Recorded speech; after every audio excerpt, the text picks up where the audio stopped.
Hi, I'm Eric Kuhn, Senior Product Manager for Furuno USA. Today I'd like to run through the procedure for updating the software on the NavPilot 700 system. It's actually quite simple with the NavPilot 700, and because we've implemented a USB port on the actual processor unit that'll update both the processor unit and the control head at the same time. And the type of connector, the USB connector on the processor unit, is actually a printer connector. It should look familiar to you. It's a rather square one, looks like a small house when you look at it directly with tapered corners. And all you do is you take that plug and literally just take the rear cover off the processor unit, and you'll see a big silver connector, a big chrome connector there, and it looks exactly like a printer port, a printer USB port, because that's what it is. And you take this connector and plug it in, which I'll do right now.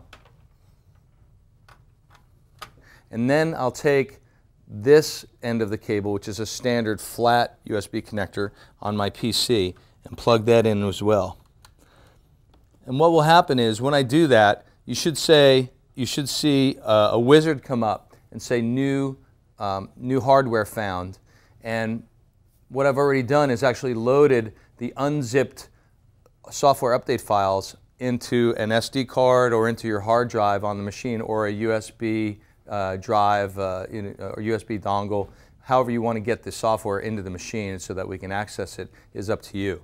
But once I plugged it in, you'll see it actually comes up with the installation wizard. And what I'm going to do here is say, no, not at this time. I don't want to go out on the internet and look because I already have the INF file in the software. So if I go next, it'll say look for the software in a specific location. I'm going to click on that, and I'm going to say next, and it's going to give me the opportunity to select the location for the actual INF file, which is the USB driver.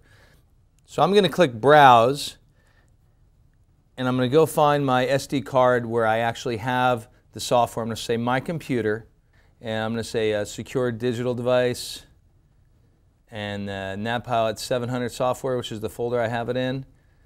And then from there I can select process unit or control unit, and then it's going to be in this UDP drive. I'm going to say OK. I'm going to say next.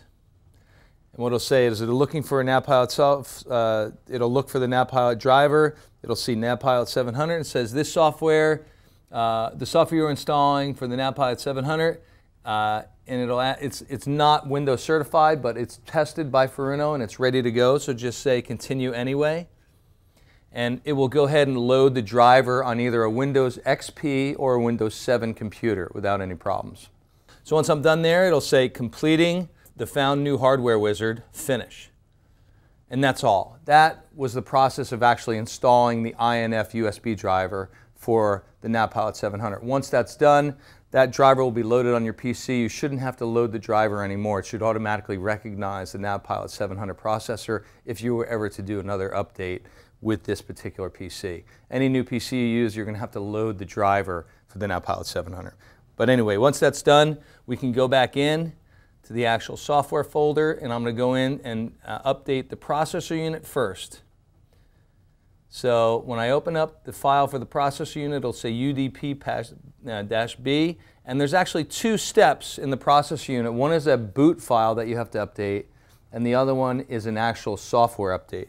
And the name of the boot file is upboot.bat. That's upboot.bat. I'm going to click on that, and you'll see here, once I start that application, it'll go step 1, step 2, erasing the flash memory. It'll go talk to the processor. All of the control heads on the NavPilot 700 system that you're updating should show now program update. So you can tell that the program's being updated right now. And right now we're just doing the boot file, which is very fast. You'll see we're already 80% done. Okay, the system will now restart. So I updated the boot program first.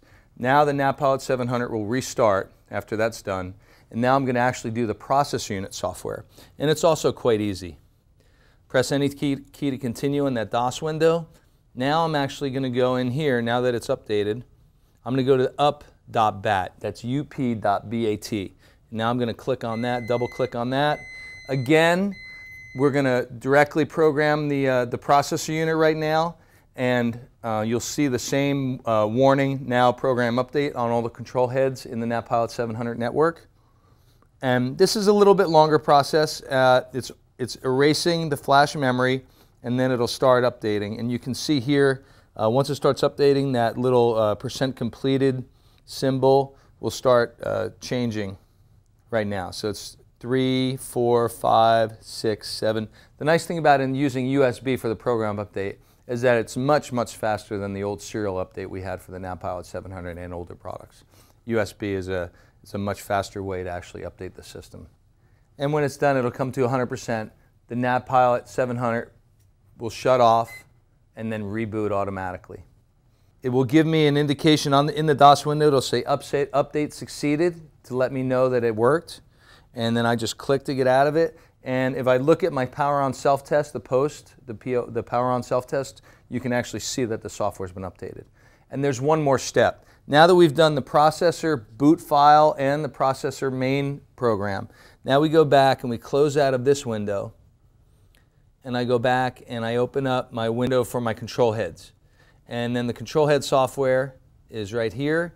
You'll see the same kind of file structure, and there is no boot file for here, so I'll just click up.bat, up.bat, which is the same as the main processor memory.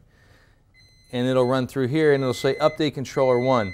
Now the NavPilot 700 updates each controller individually, so you'll see this processor shutdown. It'll tell me that I'm updating, this control head shutdown, and it'll update this control head. When it's updating this control head, it'll then go to the second control head and third and fourth and fifth and up to 6 control heads in the system. This takes a little bit longer, this process, than the actual processor, because we actually go through the processor to each control head. So we're going USB processor unit to via CAN bus to the control heads. So this takes a little bit longer, but the good news is that it will sequence through each control head, and when it's all done, everything will shut down and come back up. And that's the entire process of updating the NavPilot 700 software. It's quite easy and quite quick with this new USB port. You can go to our website and download the step-by-step procedure in paper format on the NavPilot 700 section of our website.